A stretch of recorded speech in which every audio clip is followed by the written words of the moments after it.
우리 말씀 한 구절 같이 보고 또 계속 이어서 기도합시다. 갈라디아서 1장 6절에서 12절입니다.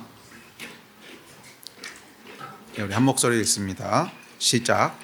그리스도의 은혜로 너희를 부르신 이를 이같이 속히 떠나 다른 복음을 따르는 것을 내가 이상하게 여기노라. 다른 복음은 없나니 다만 어떤 사람들이 너희를 교란하여 그리스도의 복음을 변하게 하려 함이라. 그러나 우리가 혹은 하늘로부터 온 천사라도 우리가 너희에게 전한 복음 외에 다른 복음을 전하면 저주를 받을지어다. 우리가 전에 말하였거니와 내가 지금 다시 말하노니 만일 누구든지 너희가 받은 것 외에 다른 복음을 전하면 저주를 받을지어다. 이제 내가 사람들에게 좋게 하랴 하나님께 좋게 하랴 사람들에게 기쁨을 구하랴 내가 지금까지 사람들의 기쁨을 구하였으면 그리스도의 종이 아니니라. 형제들아 내가 너희에게 알게 하노니 내가 전한 복음은 사람의 뜻을 따라 된 것이 아니니라. 이는 내가 사람에게서 받은 것도 아니요 배운 것도 아니요 오직 예수 그리스도의 계시로 말미암은 것이라. 아멘. 26년도에 주신 말씀은 새 영, 새 마음 그리고 자유의 새날입니다. 복음은 우리 안에 거하시는 성령님이십니다. 성령께서 우리 안에 새 마음을 주실 때 그 마음이 우리를 자유로 인도합니다. 그래서 복음은 행위에 기초한 것이 아니고 예배에 기초한 겁니다. 우리가 진짜로 물려줘야 될 것들이 있다면 어떤 행위나 조직이나 법이 아니라 영이에요. 영을 물려줘야 돼요. 우리 안에 역사하는 하나님의 영. 이것이 세대에서 세대로 또 사람에게서 사람으로 민족에게서 민족으로 전달돼야 되는 줄 믿습니다. 그래서 이 예배의 불이 꺼지지 않는 은혜가 있게 되기를 간절히 기도합니다. 우리 안에 있는 예배의 불이 꺼지지 않아야 돼요. 그게 사실은 전달해야 되는 핵심입니다. 아멘이십니까? 예배의 불이라고 하는 것은 어떤 분위기를 얘기하는 것이 아니라 그 예배 가운데는 성령의 임재와 역사입니다. 그래서 성령의 임재를 소중히 여겨야 돼요. 성령의 임재를 소중히 여겨야 되고 그래서 그 임재가 꺼지지 않도록 그것을 잘 지키고 전달하는 것이 우리가 해야 될 일인 줄 믿습니다. 자, 오늘 본문에 보시면 바울이 자기가 전하는 복음에 대한 걸 확신하지요. 이 복음 외에 다른 복음은 없다는 거예요. 이 복음 외에 다른 복음은 없다는 거예요. 이것과 다른 복음을 전하는 자가 있으면 천사라도 저주를 받을지어다. 아주 단호하고 명확하게 얘기합니다. 그리고 이 확신은 어디서부터 왔냐면 사도직으로부터 왔다 그랬죠. 그리고 이 사도직은 어디서부터 온 거냐면 하나님의 부르심으로부터 옵니다. 1장 6절에 보면 이렇게 얘기합니다. 1장 6절 시작. 그리스도의 은혜로 너희를 부르신 이를 이같이 속히 떠나 다른 복음을 따르는 것을 내가 이상하게 여기노라. 자, 여기 보면 너희를 부르시는 이라고 묘사합니다. 그러니까 하나님은, 바울의 하나님은 어떤 분이시냐면 부르시는 하나님이에요. 우리를 부르시는 분이십니다. 복음에는 부르신 이가 있어요. 여러분을 부르신 이가 있습니다.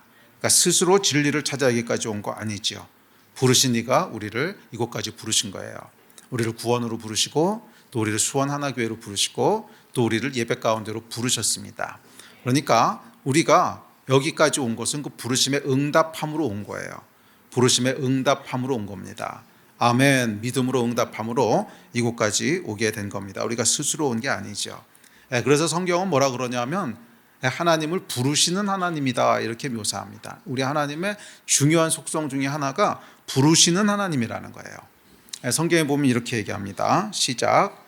그러나 내 어머니의 태로부터 나를 택정하시고 그의 은혜로 나를 부르신 이가, 그러니까 뭐냐 하면 우리를 태어나기도 전부터 부르셨다는 거예요. 태어나기도 전부터 하나님의 백성으로 부르셨다는 것입니다. 다음 절 시작. 또 미리 정하신 그들을 또한 부르시고 부르신 그들을 또한 의롭다 하시고 의롭다 하신 그들을 또한 영화롭게 하셨느니라. 다음 절 시작. 이 그릇은 우리니 곧 유대인 중에서뿐 아니라 이방인 중에서도 부르신 자니라. 시작.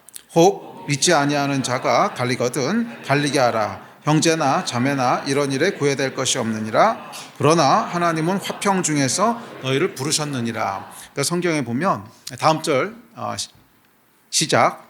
이는 너희를 부르사 자기 나라와 영광에 이르게 하시는 하나님께 합당히 행하게 하려 함이라. 자, 성경에 보면 계속 하나님을 뭐라고 묘사해요? 부르시는 분이세요.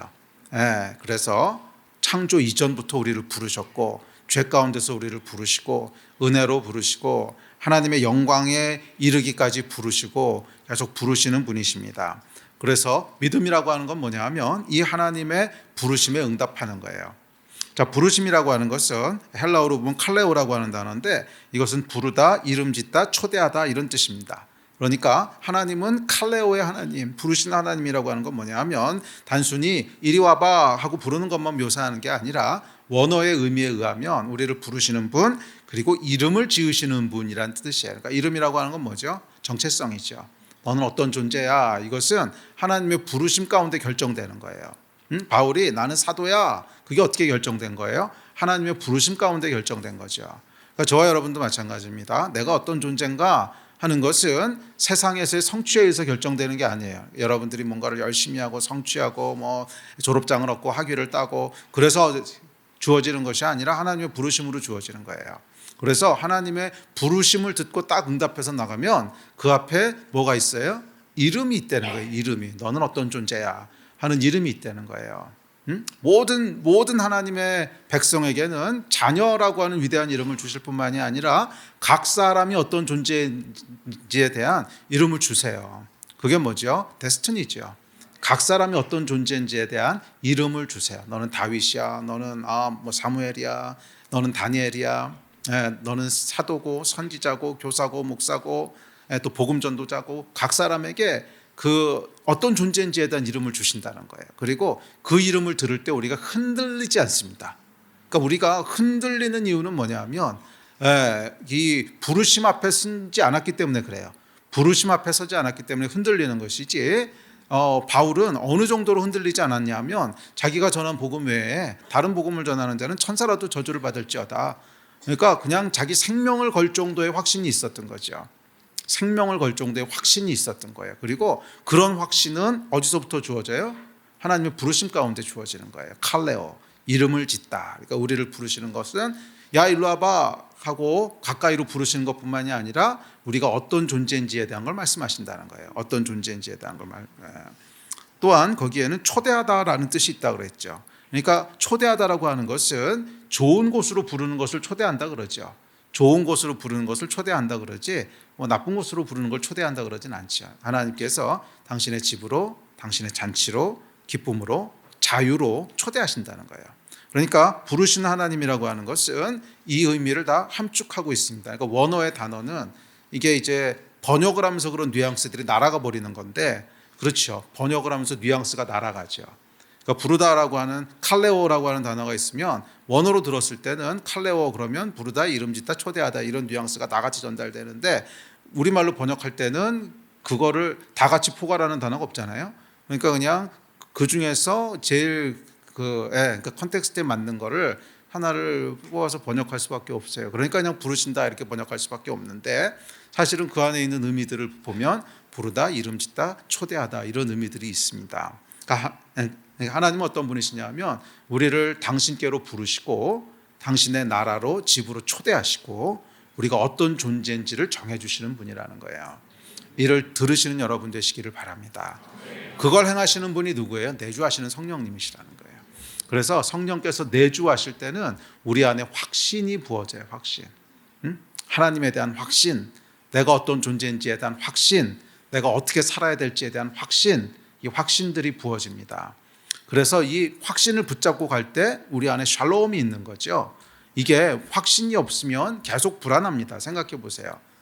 예? 내가 어떤 존재인지도 모르겠고 무엇을 위해 살아야 될지 어떻게 살아야 될지 정해진 게 없으면 불안하죠. 상황에 따라 불안하고 환경에 따라 불안하고 내 능력 때문에 불안하고 그런데 내가 어떤 존재고 무엇을 위해 지음받았고 어떻게 살아야 될지가 그것이 확정이 되면 내 마음이 확정이 되면 그 안에 샬롬이 있는 거예요. 그리고 샬롬과 함께 자유가 주어지는 겁니다. 그래서 신학자 슈미츠는 이렇게 얘기합니다. 하나님께서는 그의 아들을 부르신다. 예수님은 그의 제자들을 부르신다. 또한 예수님은 죄인들을 불러 회개케 하신다. 하나님은 우리를 그 자신에게로 즉 구원으로 부르신다. 하나님께서는 아브라함의 후손을 부르셨고 또 하나님께서는 유대인들과 이방인들을 모두 부르셨다. 또 하나님께서는 그리스도인들을 불러 그의 아들과 교제하게 하시고 하나님께서는 우리를 평안과 은혜와 자유와 그의 나라와 영광과 거룩과 영생으로 부르시며 그와 동시에 고난에 참여하도록 부르신다. 그리스도 자신도 부름을 받았다. 아브라함이 부름을 받았는데 그는 그리스도인들의 예표다. 그리스도인들은 어린 양의 혼인잔치에 초대를 받은 사람들이며 단순히 부름받은 자로 기술할 수도 있다. 복음서에서 예수님이 사람들을 부르시는 것은 하나님의 역할을 행하고 있는 것이다. 따라서 그러한 부름에 대한 적절한 응답은 믿음이다. 그러니까 이 성경 전체를 부르심이라고 하는 이제 관점을 가지고 해석을 한 건데, 맞아요. 하나님께서는 우리를 부르시는 분이세요. 구원으로 부르시고 영광으로 부르시고 빛으로 부르시고 거룩함으로 부르시고 평안으로 부르시고 자유로 부르시고 영생으로 부르시고 또 우리를 자녀로 부르시는 분이십니다. 매일매일 부르시는 분이세요. 그래서 하나님의 부르심은 매일매일 새로워요. 왜냐하면 부르시는 분이 새로우니까. 하나님은 새롭고 아침마다 새로우신 분이시기 때문에 매일매일 우리를 부르시는 분이십니다. 그리고 복음은 뭐냐면 매일매일이 하나님의 부르심을 듣고 아멘으로 응답하는 거예요. 아침마다 하나님의 부르심을 대면하고 아멘으로 응답하는 거예요. 오늘도 아침에 일어나면 하나님이 나를 하루로 부르셨구나. 하나님이 나를 자녀로 부르셨구나. 하나님이 나를 이 길로 부르셨구나. 매일매일 하나님의 부르심을 대면하고 그 부르심 가운데 아멘으로 하루를 시작하고, 잠들 때에도 하나님이 오늘 또 나를 인도하셨구나. 하나님이 오늘 또 나를 초대하셨구나. 매일매일 하나님의 부르심 앞에서 그 부르심을 따라 동행하고 부르심에 응답하고, 그럴 때 우리 안에 주님께서 초대하시는 그 자리, 그게 뭐예요? 자유와 영광과 영생과 빛, 그 놀라운 영광의 자리로 다다르게 될 줄로 믿습니다. 이 일들이 계속 매일매일 풀어지는 한 해가 되기를 축복합니다. 우리 같이 기도할까요? 기도합시다. 자리에서 일어나서 기도합시다.